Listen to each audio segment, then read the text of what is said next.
তো finally guys আঙ্গনে যেটা বাংলাপাড়া two নাম্বারপাড়া যেটা যাতায়াত রাস্তা আঙ্গ মানে ভেঙে গেছিল গা।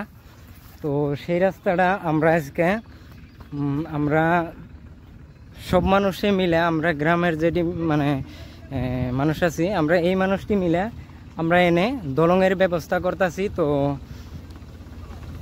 সবাইরে এটাই জানানোর উদ্দেশ্য যে তোমরা এখন মানে যাতায়াতটা ভালো করা হারবা। তো আমি ফার্স্ট টাইম যখন আঙ্গ ভাঙিয়ে গেছিল গা তখন আমি দেখেছিলাম তুঙ্গ যে কিভাবে কি পরিমাণ পানি হয়েছিল আর আমরা যাওয়ার কি অসুবিধা হয়েছিল। আমাদের অল্প রাস্তা যেটা ছিল সেই রাস্তাটা বর্তমানে এই এখানকার যত পানি আছে সব এখান দিয়ে নেমে আমাদের যে ছিল তো তখন দেখেছিলাম। আর এখনকার পরিস্থিতিটাও আমি তোমাকে দেখানোর চেষ্টা করতেছি। তো ফাইনালি গাইজ দেখো আঙ্গ এই যাতায়াতের রাস্তাটা এরকম হয়ে গেছে গা। তো বর্তমান আঙ্গ যাওয়াটা এনতে মানে এম্বুর থেকে বাংলাপাড়া থেকে এলেবারটা তোমার এম্বুরা থেকে যাওয়ার ওই মানে ওই পার দিয়ে যাওয়া লাগে আর কি। কিন্তু এখন আমরা এনে মানে বাঁশের ব্রিজ দেওয়ার মানে প্ল্যান করছি আর সব কিছু আঙ্গ রেডি। তো এইরকম এটা আসল মেন রাস্তায় এরকমভাবে মানে আঙ্গ মানে ভাঙ্গা গেছিল গা।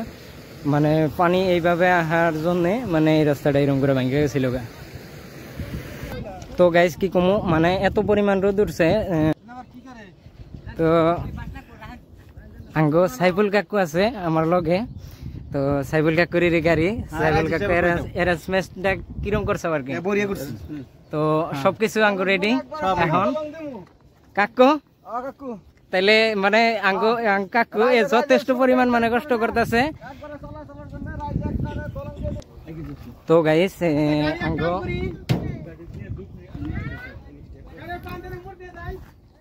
তো সবকিছু আঙ্গ রেডি ট্রাক্টরে করে সবকিছু আনা হয়েছে আর কি।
তো ফাইনালি গাইস কালকে এই ব্রিজটা দিতে দিতে রাইত হয়ে গেছিল গা। তো তার জন্য ভিডিওটা করা ছিলাম না। তো আঙ্গ ফাইনালি ব্রিজটা কমপ্লিট দেখার বা। তো একদম বড়িয়া হয়েছে।